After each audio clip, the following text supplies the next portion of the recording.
রাজা উশিনর ছিলেন চন্দ্রবংশীয় রাজা। মহারাজ যজাতির কন্যা মাধবী ছিলেন তাঁর ধর্মপত্নী। তার পুত্রের নাম পুরাণ প্রসিদ্ধ মহারাজ শিবী। উশিনর নানা যজ্ঞ এবং যোগানুষ্ঠান করে দেবরাজ ইন্দ্রের চেয়েও শ্রেষ্ঠত্ব অর্জন করেছিলেন।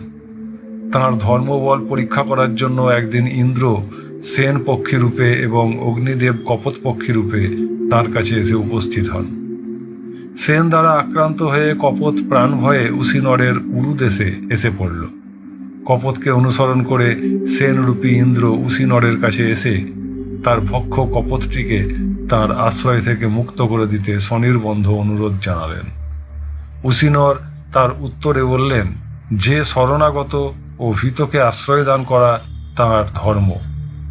প্রস্পন্দ মানহ সম্ভ্রান্ত কপত সেন লক্ষ্যতে মৎস্যকাশে জীবিতার্থী তস্য ত্যাগ বিগর্হিত। সেন এই কপোতটি ভয়ে কম্পিত কলেবর এবং অস্থির হয়ে পড়েছে। দেখছি আমার কাছেই সে জীবনার্থী হয়ে এসেছে। এমত অবস্থায় একে পরিত্যাগ করা অত্যন্ত গর্হিত কার্য। যোহি কশ্চিৎ দ্বিজান হন্যাত গাং বা লোকাসা মাতরাম শরণাগতঞ্চ ত্যাজতে তুলাং তে সাথী পাতকম।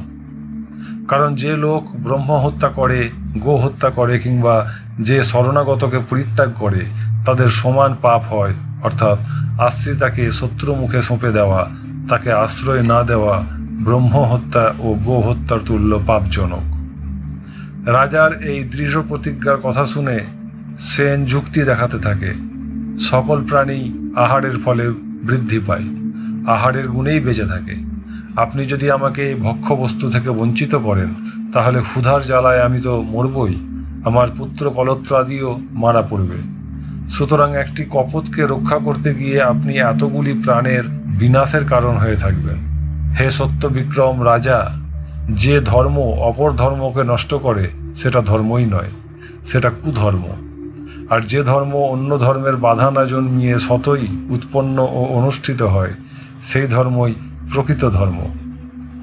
ধর্মং যো বাধতে ধর্মনস ধর্মঃ কুধর্ম তৎ অবিরোধাত্তু যো ধর্মঃ স্বধর্মং সত্য বিক্রম।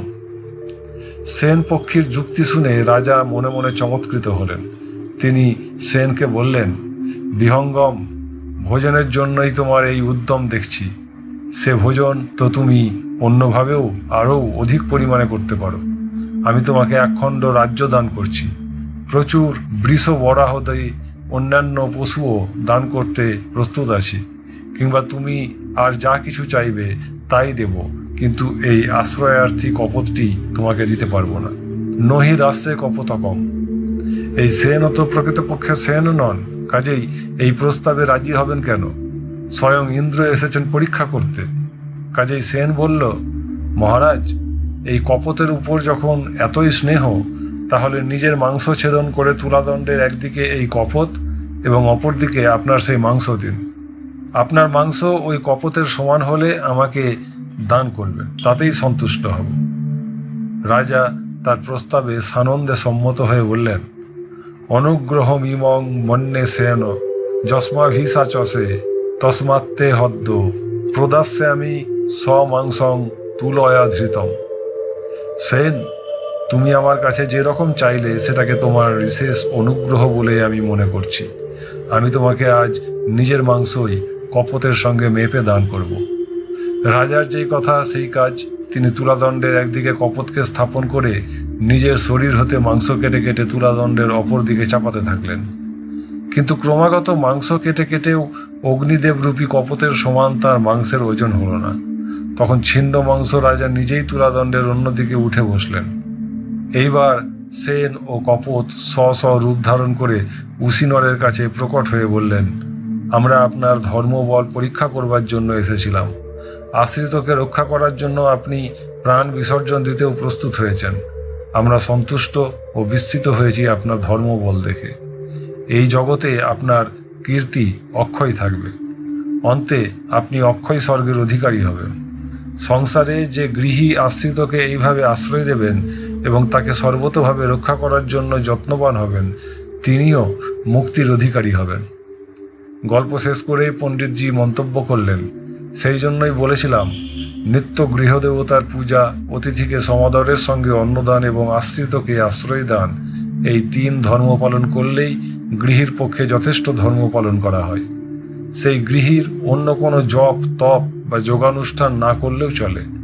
দৈনন্দিন জীবনে এই রকম আদর্শ গার্হস্থ্য ধর্ম পালনের দ্বারাই মুক্তি সহজলভ্য হয়। সন্ধ্যা হয়ে আসছে। পণ্ডিতজি মণ্ডলেশ্বরজির আরতির জন্য উঠে পড়লেন। আমিও উঠে নর্মদা তটে গিয়ে বসলাম। ক্রমে সন্ধ্যা হয়ে এলো।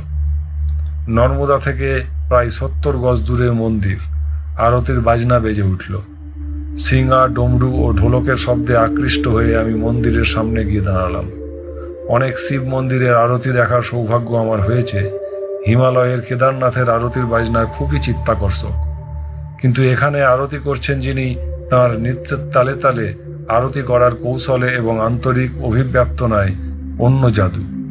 গিয়ে দেখলাম পণ্ডিতজি তাতাথই তাতাথই তাথই তাথই ধ্বনি তুলে শাস্ত্র নয়নে আরতি করতে করতে বলছেন, জটা কটাহ সম্ভ্রম ভ্রমণ নীলিম্পি নির্ঝরি, বিলোল বিচি বল্লরি বিরাজ মানুর মূর্ধনি, ধগৎ ধগৎ ধগৎ জলল ললাট পট্ট পাবকে, কিশোর চন্দ্রশেখরে রতি প্রতিক্ষণং মম।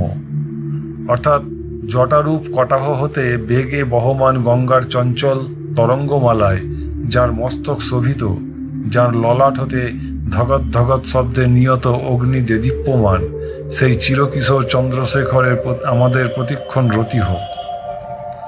গতকাল সন্ধ্যায় রাবণকৃত স্তোত্রের প্রথম স্তবকটি পণ্ডিতজি আরতিতে রূপায়িত করেছিলেন। আজ করলেন দ্বিতীয় স্তবকটিকে। আরতি দেখতে দেখতে মনে হয় প্রত্যেকেরই শরীর রোমাঞ্চিত হচ্ছে। আরতি শেষ হলো। পণ্ডিতজিকে সঙ্গে নিয়ে তার বাড়িতে ফিরে এলাম। কিছুক্ষণ বসে তার সঙ্গে গল্প করে আমি শুতে চলে গেলাম। ঘুম কিছুতেই এলো না। একবার সোমানন্দজির কথা, একবার সম্বেদানন্দজির কথা ঘুরে ফিরে মনের মধ্যে ভিড় করে এলো। আমি তাঁদেরই স্মৃতিচারণ করতে করতে ঘুমিয়ে পড়লাম। আজও উদ্ভাসিত হয়ে উঠল এক রশ্মিপথ। আমি সেই রশ্মি অনুসরণ করে দেখতে পেলাম গুপ্তেশ্বর মহাদেবের গুহাভ্যন্তর আলোকিত হয়ে উঠেছে। আমার শরীর পড়ে রইল। শরীর থেকে বেরিয়ে পড়লাম আমি। নিজের দিকে তাকিয়ে বিস্ময়ে হতবাক হয়ে পড়লাম। আমার শরীরটা এত হালকা এবং ক্ষুদ্রাকৃতি হলো কি করে? যাই হোক, আমি সেই শরীরেই গুটি গুটি পায়ে অগস্তি গুহার দ্বার দেশে এসে পৌঁছালাম। গুহার ভেতরে উঁকি মেরে দেখি সেখানে বসে আছেন প্রলয় দাসজি। স্তব পাঠ করছেন তিনি।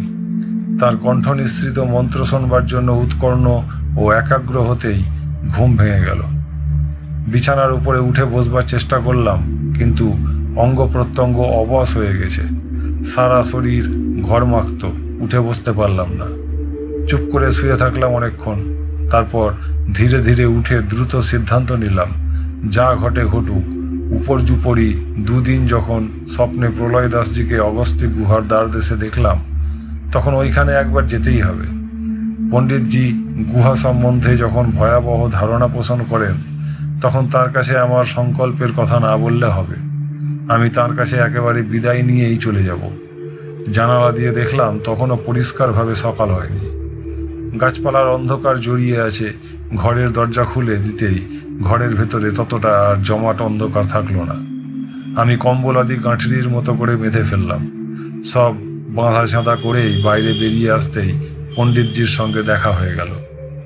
আমি তাকে জানালাম 3 দিন এখানে থাকা হয়ে গেল। আজ আমি এখান থেকে চলে যেতে চাই। আপনি প্রসন্ন মনে অনুমতি দিন। ওই সময় ব্রাহ্মণীমাও পণ্ডিতজির জন্য তামাক সেজে নিয়ে বাইরে এসেছিলেন। তাঁরও আশীর্বাদ চাইলাম। পণ্ডিতজি বললে, আপনি পরিক্রমাবাসী, পরিক্রমায় বাধা দেব না, তবে মণ্ডলেশ্বরের পূজা করে এখানে বেলা 10টার মধ্যে ভিক্ষা গ্রহণ করে যাত্রা করলে আমরা মনে খুব শান্তি পাব। ব্রাহ্মণীমা তাঁর কথায় উচ্ছ্বসিত হয়ে বললেন, 9 साढ़े 9 का अंदर हमारा रसोई समाप्त हो जाएगा। यहाँ से आपको जाने पड़ेगा महेश्वर। ये दूर नहीं, दोपहर में खुशी से आप उधर पहुंच सकते हैं। অগত্যা আর কি করা যায়? এই ধার্মিক দম্পতির অনুরোধ প্রত্যাখ্যান করতে পারলাম না। আমি শৌচাদি সেরে নর্মদাতে নামলাম স্নান করতে। স্নান তর্পণাদি সেরে মন্দিরে গেলাম মণ্ডলেশ্বরের পূজা করতে। কমণ্ডলুর জলে মহাদেবকে স্নান করিয়ে চন্দন ঘষতে বসলাম। আজ খানিকটা চন্দন ঘষে শিবলিঙ্গটিকে চন্দনে ঢেকে দিলাম।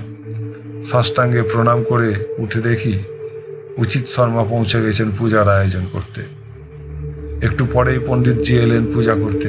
আমি মন্দিরের চারদিকে শিবস্তোত্র পাঠ করতে করতে মহাদেবকে 7 বার প্রদক্ষিণ করলাম। একটি দুটি করে ভক্তরা আসতে শুরু করেছেন মন্দিরে। আমি পণ্ডিতজির বাসায় এসে বসে রইলাম। বেলা প্রায় 9টা নাগাদ রামদয়াল আমাকে ডেকে নিয়ে গেল খাওয়ার জন্য। খাওয়ার পর সাক্ষাৎ প্রতিমূর্তি ব্রাহ্মণী মার কাছে বিদায় নিয়ে রামদয়ালের সঙ্গে পুনরায় গেলাম মন্দির। পণ্ডিতজির সঙ্গে যদি চোখাচোখি হয় এই আশায় মন্দিরের সামনে কিছুক্ষণ দাঁড়ালাম, কিন্তু তিনি তখন অত্যন্ত সমাহিত চিত্তে পূজা করে চলেছেন। তার একাগ্র দৃষ্টি মণ্ডলেশ্বরের দিকে। অগত্যা মণ্ডলেশ্বরকে প্রণাম নিবেদন করে আমি হাঁটা শুরু করলাম। কমল ভারতীজির প্রতিষ্ঠিত আশ্রমের পাশ দিয়ে আমি পাথরগিরিজির আশ্রমের ধারে এসে পৌঁছালাম। এইখানে দাঁড়িয়ে লক্ষ্য করতে লাগলাম অগস্ত্যি গুহা কোন দিকে। ঘন সন্নিবিষ্ট গাছপালায় অন্তরালের জন্য পাহাড়ের চূড়া স্পষ্টভাবে দেখা না গেলেও অনুমানের উপর নির্ভর করে আমি এগোতে লাগলাম উত্তর পশ্চিম দিকে। পথে পরপর 2 জন লোকের দেখা পেলাম। মনে হলো তাঁরা এই মহল্লারই অধিবাসী। কিন্তু ওই গুহাকে কেন্দ্র করে মহল্লাবাসীর মনে এমন ভয়ঙ্কর সংস্কার দানা বেঁধে আছে যে আমি গুহার সম্বন্ধে কিছু জিজ্ঞাসা করলেই তাদের মনে অহেতুক কৌতূহল দেখা দেবে, এবং গত 3 দিনের মধ্যে তাদের কেউ যদি আমাকে মন্দিরে বা পণ্ডিতজির বাসায় দেখে থাকে তাহলে কথাটা পণ্ডিতজির কানে পৌঁছে যেতে পারে, এবং স্নেহবশেই হয়তো পণ্ডিতজি দৌড়ে এসে আমাকে ওই ভয়ঙ্কর গুহায় যেতে নিবৃত্ত করতে পারেন। কাজে কাউকে কিছু জিজ্ঞাসা করলাম না। তাছাড়া তখন পাহাড়ের চূড়া আমার চোখে স্পষ্ট হয়ে ভেসে উঠেছে। গুহা মুখ লক্ষ্য করে আমি হাঁটতে লাগলাম। কোনো সময় এদিকে আসার রাস্তা হয়তো ভালোই ছিল, কিন্তু বহু বছর ধরে এদিকের পথ, পরিত্যক্ত হওয়ার পথ, কঙ্করময় এবং ছোট ছোট গাছ লতাগুলো ঢাকা পড়ে গেছে। হাঁটতে লাগলাম খুব সাবধানে ও ধীরে ধীরে। পণ্ডিতজি বলেছিলেন পথ মাইল খানেক, কিন্তু সেই 1 মাইল পথ হাঁটতেই আমার 1 ঘন্টারও বেশি সময় লেগে গেল। সারা পথই পাথরের চাঙড়ে ভর্তি। বর্ষার পর বলে, কিংবা পণ্ডিতজি যে বলেছিলেন গুহাভ্যন্তর থেকে একটা ঝর্ণা বয়ে আসছে পাহাড়ির সিঁড়ি বেয়ে, সেজন্য স্থানে স্থানে পাথরের চাঙড় ঘেরা জায়গায় জল জমে আছে। সেসব ডিঙিয়ে কোথাও বা ঘুর পথে সেই সবকে এড়িয়ে পাহাড়ের তলায় গিয়ে পৌঁছে গেলাম। বাঁধানো সিঁড়ির চিহ্ন রয়েছে, কোথাও ঈষৎ ভগ্ন, কোথাও অভগ্ন। সোজা উঠে গেছে পাহাড়ের উপরের দিকে।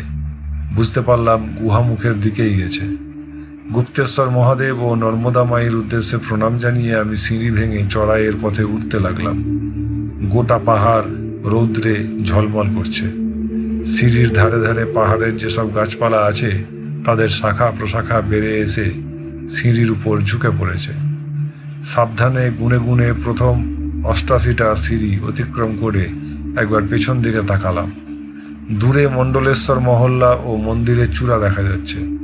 কতকগুলো গরু মহিষ চড়ছে, কিন্তু মানুষজনের কোনো নিশানা চোখে পড়ল না। নর্মদার ধারাও ভালোভাবে দেখতে পেলাম না। আমাকেও কেউ নিচের উপত্যকা অঞ্চল থেকে দেখতে পাবে বলে মনে হচ্ছে না, কেননা আমি যেন ঘন বনের মধ্যে ঢুকে হারিয়ে গেছি। এখানকার ধাপে ধাপে সিঁড়ির গঠন থেকে কেবলই গয়ার ব্রহ্মজনী পাহাড়ের কথা মনে পড়ছে। তফাতের মধ্যে যেখানে পাহাড়ের গাছপালা এত ঘন নয়, সেখানে যেমন কিছু দূর উঠে যাবার পর একটা চবুতরা আছে, এখানেও সেই রকম পর্বতারোহীর বিশ্রামের জন্য একটি ছোট নাট মন্দির আছে। আমি সেখানেই মিনিট 10 বসলাম। নির্জন, নিশুতি, গা ছমছম করছে। কোনো বন্য প্রাণীরও দেখা পাচ্ছি না। এই পর্যন্ত সিঁড়িগুলো মোটামুটি ভালো, কিন্তু তারপর যতই সিঁড়ি ভেঙে উঠতে লাগলাম ততই সিঁড়িগুলি ভাঙা দেখলাম।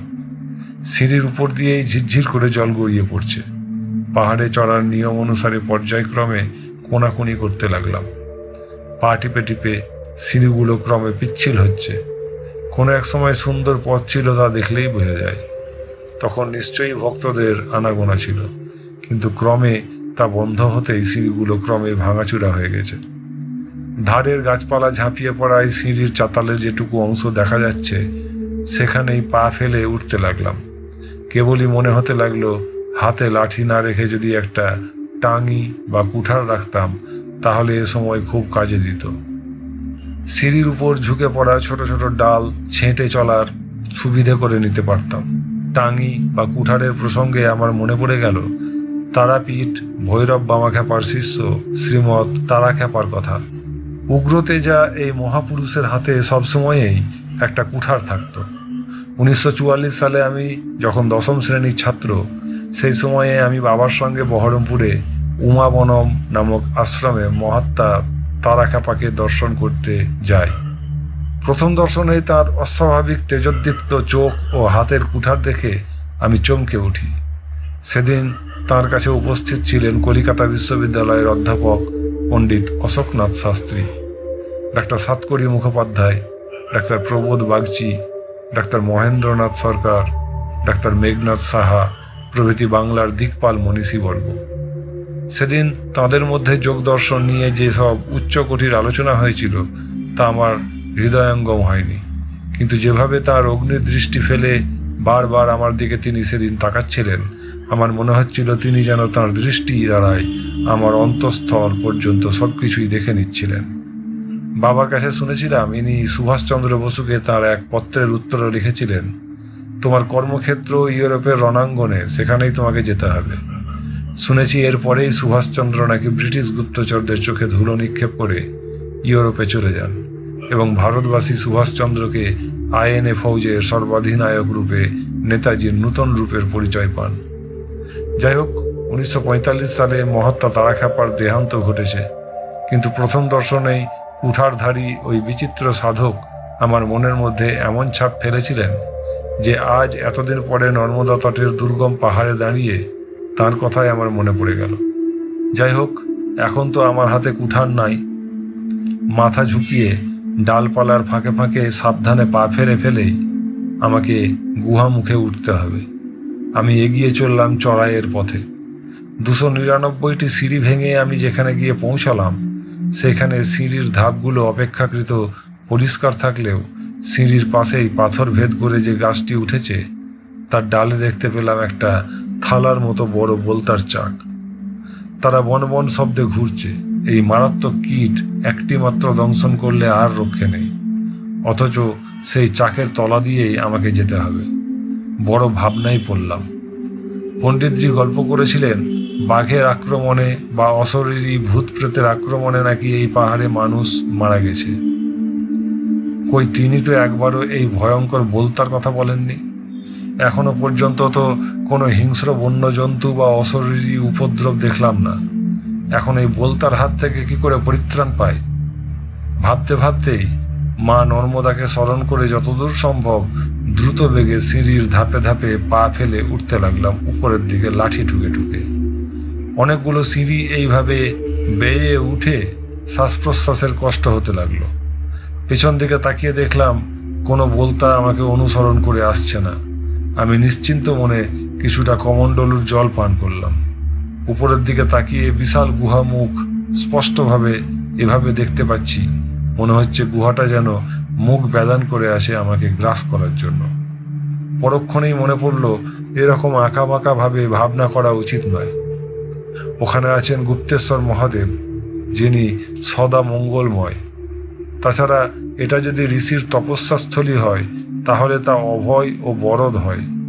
নিজেও তো দেখলাম এতক্ষণ ধরে এই দুর্গম পাহাড়ে হাঁটছি, এখানে বাঘ, ভালুক, নেকড়ে, চিতা তো থাকারই কথা, কিন্তু কেউ তো আমার উপর এখনো পর্যন্ত ঝাঁপিয়ে পড়েনি।